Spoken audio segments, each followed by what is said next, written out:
Olá, sou Guilherme Simões, bem-vindo à lição que descreve o processo realizar a análise qualitativa de riscos. A análise qualitativa de riscos é o processo que vai priorizar os riscos identificados pelo processo Identificar Riscos. Nem todos os riscos vão receber o mesmo tratamento, não é inteligente e é caro demais. Então, a gente vai priorizar os riscos e vai dar o tratamento adequado ou o tratamento com mais atenção aos riscos de mais alta prioridade. O que a gente vai fazer na análise qualitativa é identificar quais são os riscos de mais alta prioridade que merecem mais atenção no projeto. A gente vai fazer isso com base, normalmente, na avaliação de probabilidade e de impacto do risco, mas também pode-se utilizar outros critérios nessa análise qualitativa. A análise qualitativa é um processo de avaliação subjetiva.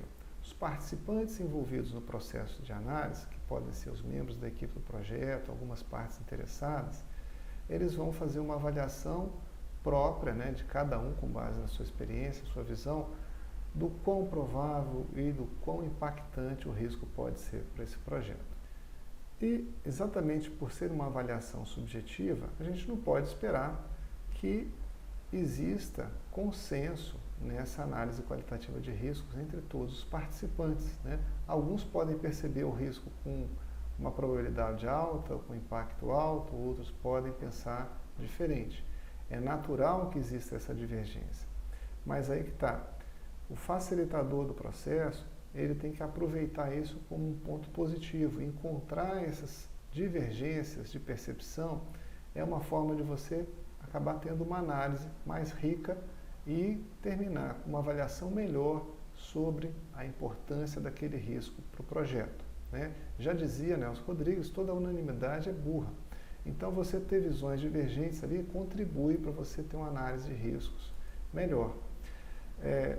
E a gente, por ter uma avaliação subjetiva, pode ser que também exista parcialidade nesse processo. O facilitador também é uma peça importante nesse processo de análise para resolver essas parcialidades, evitar com que exista um viés nessa análise de riscos por parte dos participantes. A gente tem que ter aí uma análise que tenha que ser livre de preconceitos, uma análise que esteja focada no real impacto e na probabilidade que o risco pode ter para o projeto e não com alguma experiência passada, negativa ou positiva, que alguém tenha tido e que possa influenciar numa percepção, uma avaliação errônea do risco. E, é claro, para que cada participante do processo de análise possa fazer a sua análise de probabilidade de impacto, por exemplo, é necessário que existam dados disponíveis e a qualidade dos dados disponíveis para essa análise é fundamental para que a gente tenha uma boa análise qualitativa. Então, como é que a gente vai, por exemplo, avaliar impacto do risco de um determinado risco se a gente não tem dados suficientes?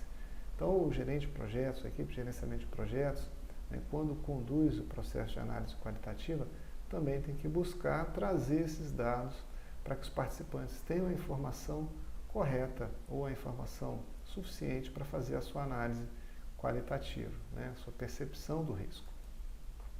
Bom, a análise de probabilidade de impacto é a análise mais comum para se fazer essa classificação do risco, essa priorização. A gente falou na lição que explicou o processo Planejar o Gerenciamento de Riscos sobre a definição de probabilidade, níveis de probabilidade e impacto. Então, eu voltei aqui com esse exemplo. Nesse exemplo aqui, que a gente encontraria no plano de gerenciamento de riscos, eu tenho uma definição de quais são as escalas e quantas são as escalas que a gente vai usar para avaliar probabilidade e impacto. Nesse exemplo aqui, o impacto ele está sendo avaliado na dimensão tempo, custo, qualidade. É muito comum que se faça isso, por exemplo, só na dimensão custo ou na dimensão tempos, são as dimensões mais comuns, mas não está restrito só a isso. E não só eu tenho as escalas, eu tenho os valores, a faixa de valores em que eu defino o que representa cada escala, para a gente não ter uma percepção, uma discussão subjetiva do tipo, eu acho que o impacto desse risco no projeto é baixo. Mas o que é baixo para uma pessoa, né? Não posso deixar isso no plano subjetivo.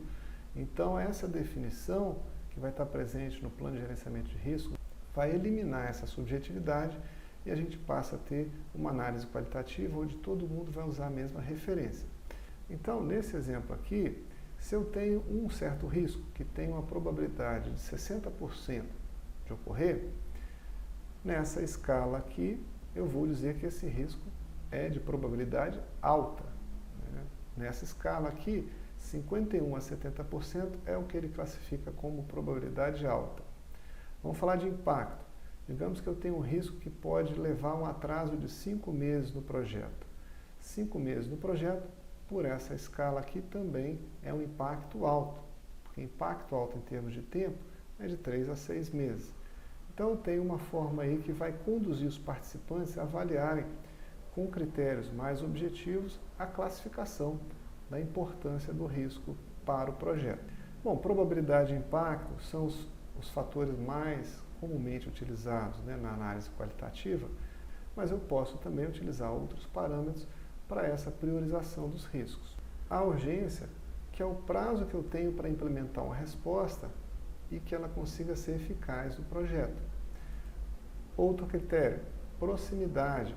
Qual é o prazo antes que o risco possa ter impacto no projeto? Então, tenho riscos que podem se materializar amanhã e tem riscos que podem se materializar daqui a meses. Por exemplo, se eu estou fazendo uma obra, né, num país de clima temperado, por exemplo, existe um risco previsto no projeto que é de neve e isso pode ter um impacto na obra. Mas a gente está no verão, então, para que esse risco se materialize, são meses, né, até o inverno chegar. Então, a proximidade ali, ela está, nesse caso, não está próxima, né, está longe. Dormência é o tempo que eu tenho para descobrir o impacto do risco que se materializou. Por exemplo, existem riscos que têm um tempo de dormência quase zero. Por exemplo, eu tenho um terremoto e esse terremoto vai ser sentido de maneira imediata lá na planta da construção. Agora, por exemplo, um vazamento de óleo, né, numa exploração petrolífera, pode ser que se demore horas para se descobrir esse vazamento. Então, eu tenho uma dormência maior. Uma infiltração numa estrutura, pode ser que se demore dias, semanas ou meses para se descobrir aquele risco que se materializou. Capacidade de controle é o grau em que o responsável pode controlar o resultado do risco. Isso, existem riscos que eu tenho uma capacidade de controle baixa, existem riscos que eu tenho uma capacidade de controle mais alta, também é algo que vai influenciar na priorização do risco. Capacidade de detecção é a facilidade com a qual os resultados da ocorrência do risco, a sua iminência, são detectados, né? Existem riscos em que eu preciso muito trabalho, equipamentos. Por exemplo, né, a gente tem aí a situação de uma barragem que tem um risco de se romper. Eu tenho que ter equipamentos monitorando a barragem constantemente para conseguir detectar alguma iminência de rompimento, né? Podem ser equipamentos caros, por exemplo, né? Então, ou pode demandar uma instalação trabalhosa para se ter isso na barragem. E tem um monitoramento constante. Então, não é algo tão fácil, ou seja, não é algo que vai sair grátis do projeto. Eu tenho um trabalho maior associado a implementar essa capacidade de detecção. Conectividade significa o nível que o risco está relacionado a outros riscos, né? Quanto mais relacionamento, interrelacionamento tiver entre os riscos, maior a importância dele, porque um risco pode levar a outro e isso ser uma reação em cadeia, né? E eu quero, claro, dar mais atenção a riscos com essa característica. Impacto estratégico, né? Qual é o efeito potencial daquele risco sobre metas estratégicas? É alto, é baixo? Né? A afinidade, ou seja, o grau em que o risco é percebido como importante por uma ou mais partes interessadas. Então a gente vai ter ali um conjunto de partes interessadas com percepções diferentes sobre os riscos. A afinidade vai significar o quão comum é essa percepção pelas minhas partes interessadas. Aqui são exemplos de outros critérios, isso não esgota, né? Eu posso ter outros critérios também para fazer essa priorização de riscos. Aqui é só para a gente comentar que nem sempre a gente está restrito à dimensão probabilidade e impacto nesse processo de priorização. Mas, probabilidade e impacto aí é a ferramenta mais comum de se categorizar riscos. Seguindo então um raciocínio de avaliar probabilidade e impacto, a matriz aqui ela é uma forma de filtrar quais riscos vão merecer atenção nas etapas posteriores aqui da minha gestão de riscos. Então nessa matriz aqui, está separada em duas dimensões, né, ameaças e oportunidades, eu tenho a escala de probabilidades, que é o eixo vertical, e a escala de impactos, que é o eixo horizontal. E conforme eu cresço o impacto, eu cresço a probabilidade, eu vou escurecendo os quadrinhos, né? Então, os quadrinhos mais escuros são os riscos de mais alta prioridade. Então, nesse caso aí, houve 3 níveis de classificação para o risco, né? O branco, o cinza e o cinza escuro. No meu plano de gerenciamento de riscos, eu poderia definir que os riscos que estão nessa escala mais escura são os riscos que vão ser tratados pelo planejamento de respostas a riscos. E os outros eu vou deixar numa lista de observação, né? Ou o plano de gerenciamento de riscos poderia determinar que todos aqueles que não são brancos vão para o planejamento de respostas e os brancos vão lá para a lista de observação. Quem define o que a gente faz com os riscos classificados em cada seção é o plano de gerenciamento de risco. Outra forma de priorizar também seria conjugar 3 dimensões, probabilidade, impacto e urgência. Então aqui eu estaria avaliando para cada risco a sua probabilidade numa escala de 1 a 10, o seu impacto numa escala de 1 a 10 e a sua urgência numa escala de 1 a 10, usando essas 3 dimensões. Eu pontuo cada risco com relação a essa escala da sua dimensão e multiplico as 3 dimensões para ter uma nota final de pontuação.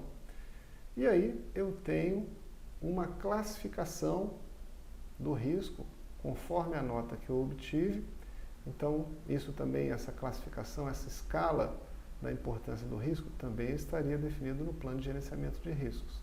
Então, nesse exemplo aqui, um risco que teve uma pontuação acima de 512 tem uma prioridade muito alta, um risco com classificação ou nota de 253 a 512, uma classificação alta, por aí vai.